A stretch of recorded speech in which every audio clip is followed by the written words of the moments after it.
What if that big obstacle in your life, the thing you might label Māra, maybe picture as some external dark force, what if it's not outside you? What if it's actually something deeply personal, internal, like a dynamic happening inside your own mind, your own experience? Today, we're doing a deep dive into some, honestly, really fascinating ancient dialogues. They come from the Rādhasaṃyutta, which is a collection of teachings between this monk named Radhā and a teacher. You sent us some great excerpts, and well, our mission today is to unpack these core ideas, concepts like Māra, being, the root of becoming. What do they really mean? And it's not just about definitions, right? It's about finding out how understanding them might open up a surprisingly direct path to freedom for you. Exactly. This material, it really offers a unique angle on these core spiritual ideas. It kind of pushes back against common assumptions about where our struggles really come from. And it gives, I think, very practical insights into our own moment-to-moment experience. So yeah, we'll explore what Māra is, what a being truly signifies according to these texts, what this root of becoming actually is, and hopefully show how getting a clearer handle on these isn't just academic, but can really pave the way to genuine freedom, like right now. Okay, so let's jump in. The text, it doesn't mess around. Radha starts off with a really direct question. What is Māra? And the answer, well, it's pretty striking. It says, where there is form, Radha, there would be Māra, or Mara's slayer, or one who perishes. That's quite an opening statement. It really is. And what's so fascinating is, like you said, Māra isn't presented as some separate, shadowy demon out there. Yeah. Instead, it's directly, intrinsically linked to what are called the 5 aggregates of clinging. These are basically the fundamental components, the building blocks of our entire experience, our sense of self, the world we perceive, everything. Right, the 5 aggregates. Can you quickly remind us what those are? Sure. So first there's form, Rupa, that's our physical body, yeah. But also external objects, the whole material world. Then feeling, Vedana. Pretty straightforward, pleasant, unpleasant, or neutral sensation to everything we feel. Third is perception, Sanya. This is about how we recognize things, how we interpret them, label them, conceptualize. Fourth, mental formations, Sakkara. This is a big one. It's our intentions, our thoughts, habits, volitional activities, all the mental stuff that drives our actions. Yeah. And finally, consciousness, Vijnana. Just basic awareness, the knowing of things, the faculty that experiences the other 4. Okay, so it's basically everything. Our body, feelings, perceptions, thoughts, awareness. And the text says we should see these as Māra, as a killer, a disease, a boil, a dart, an affliction. I mean, that sounds incredibly harsh. Is it saying we should just, hate ourselves or our experience, or is there something else going on with that kind of language? That's such an important question. And no, it's definitely not about nihilism or self-hatred. That harshness, it's more like a diagnostic tool, a kind of radical realism. It's about recognizing the inherent impermanence, the potential for suffering, dukkha, that comes when we cling tightly to these aggregates as me or mine. So when we really learn to see form, feeling, perception, mental formations, consciousness in this light, as Māra was as Māratamma, meaning things under Mara's influence, we start seeing their true nature, that they're impermanent, anicca, that clinging to them involves suffering, dukkha, that they aren't a fixed, solid self, anatta. They're subject to decay, to vanishing, to arising, to ceasing, constantly changing. Seeing that clearly, that's the crucial first step. It's not negative, it's liberating.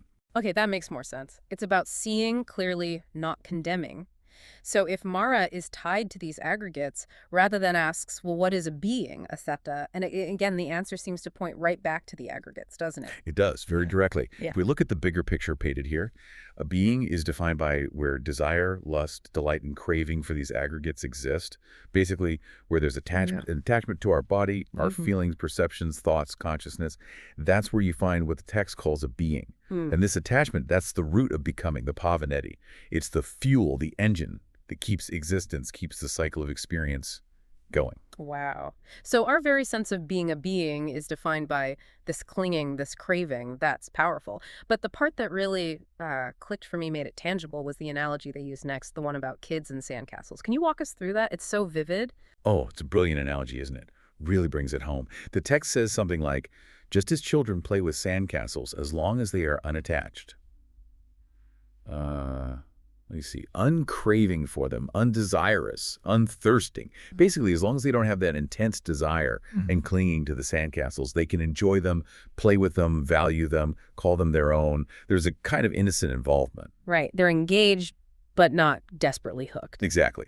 But then the text points out, When that desire fades, when the craving and attachment lessen, what do? They knock them down, right? Precisely. They dismantle them with their hands and feet, scatter the sand, break them up just for play. It's no big deal. And in the same way, the text encourages us to scatter, break up, destroy our attachment to form, feeling, perception, mental formations, consciousness. This active dismantling of the attachment, that leads to the destruction of craving. And the destruction of craving, that's nibbana. It shows the problem of attachment and the solution, letting go, dismantling. Okay, so the sandcastle isn't the problem, it's the clinging to the sandcastle. And the aggregates aren't inherently bad, it's our clinging to them that causes the issue. You've got it. The core problem is the attachment, the craving, the identification. So if that's the problem, this deep attachment, what's the way out? Radha asks about the purpose of right understanding, samadasana. What does the text say about that? Well, it lays out a really clear progression. Right understanding, it says, is for developing disenchantment, nibbida, a kind of turning away from the allure of things once you see their true nature. Then disenchantment leads to dispassion, viraga, not apathy, but a fading of the burning desires and aversions. Dispassion, in turn, leads to liberation, vimutti, freedom from the bonds, and liberation ultimately is for nibbana. The text emphasizes that nibbana is the final goal, the end point, the culmination of this whole spiritual journey. Wow, that's a very clear map. Understanding, disenchantment, dispassion, liberation, nibbana. So the question for us then, for you listening, is how do we actually do that? How do we cultivate that understanding and dispassion in real life? Well, the path starts with deeply understanding what needs to be fully understood. And that comes back, again, to the 5 aggregates themselves, seeing them clearly. And full understanding, Puraniya, gets a very specific definition here. It's defined as the destruction of lust, the destruction of aversion, the destruction of delusion. Those are the core defilements. And the person who achieves this, who destroys these roots within themselves, they're called an arahant, a fully liberated being. And the practical instruction, the sort of bottom line advice repeated in these dialogues, because it seems very consistent. Incredibly consistent. Over and over, the message is basically abandon desire, lust, delight, and craving.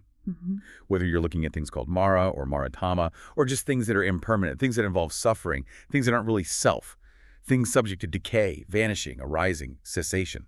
If there is any desire, lust, delight, or craving directed towards any of the 5 aggregates form, feeling, perception, mental formations, consciousness that desire is what needs to be abandoned, let go of. And when that craving is truly abandoned, the text says it becomes uprooted, like a palm stump, made non-existent, not liable to arise again in the future. That's the goal. Complete, lasting freedom. So it's really about that consistent moment-to-moment work of noticing the craving for these aggregates and learning to release it. Exactly. It's a practice, not just a theory. The texts also help clarify what it means to be, say, a genuine spiritual seeker or to reach certain stages. They talk about true ascetics or Brahmins. What defines them according to this? Yeah, it sets a high standard, but a clear one. A true ascetic or Brahmin isn't just someone following rules or rituals. It's someone who truly understands the gratification, the appeal, the pleasure, but also the danger, the downside, and crucially, the escape concerning these 5 aggregates we keep talking about. They're the ones who realize this for themselves and actually live from that understanding, embodying the purpose of the spiritual path in this life. It's about lived experiential wisdom. Okay, and what about specific stages? You mentioned the arahant, the fully liberated one, but the texts also talk about a stream enterer, a sotapanna. How does that stage fit in? Right. The stream enterer is described as a noble disciple who has gained a fundamental level of that right understanding. They fully understand the arising and passing away, the gratification, the danger, and the escape regarding the 5 aggregates. They've had a direct insight, a glimpse of nibbana perhaps, that changes everything. They're now confirmed on the path. They won't fall back into lower states of existence. They've entered the stream, leading inevitably to full enlightenment. It's a decisive turning point. So a major step, irreversible progress. Exactly. And then the arahant, as we touched on, is the one who has gone all the way. Having fully understood all these aspects of the aggregates, they are liberated without clinging. Completely. They've exhausted all the defilements, lust, aversion, delusion. They've finished the spiritual life, laid down the burden, reached the true goal, shattered the fetters, binding them to rebirth. They are rightly liberated through full knowledge. It's the complete end of suffering, the full realization. The sandcastles are totally gone, you could say. This whole dive into these dialogues, it really reveals a profound but also surprisingly practical way of looking at things. It kind of flips the script, doesn't it? It takes these big concepts often seen as external forces like Māra and points us right back inward, invites us to look very closely at our own moment-to-moment experience. Absolutely. The message, when you boil it down, is incredibly clear and consistent across these texts. True freedom, nirvana, it's not found by searching for something out there. It's found by deeply, thoroughly understanding and then actively abandoning our deep-seated attachment, our craving, our identification with the very fabric of what we think of as reality or ourselves, these 5 aggregates. It really highlights that the sense of self we cling to is, in a way, constructed from these changing parts. Precisely. And because it's constructed, it can also be deconstructed. We hold the key through understanding and letting go. So maybe the provocative thought for you, our listener, to take away from this is, if our very sense of being, as the text says, is defined by this desire, this lust, this craving for the aggregates, what would it actually mean to start dismantling those sandcastles of craving? Not just as an idea, but in your direct, immediate experience.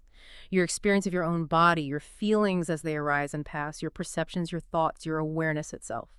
What changes when you start viewing these, not as me or mine, but just as phenomena, subject to change, subject to dissolution? Yeah, and building on that, how might really taking that perspective on board, seeing your mind and body as these constantly shifting aggregates rather than a fixed, solid self, how might that profoundly alter your day-to-day life, your reactions to things, your stress levels, your understanding of what real freedom actually means? It's worth contemplating, isn't it?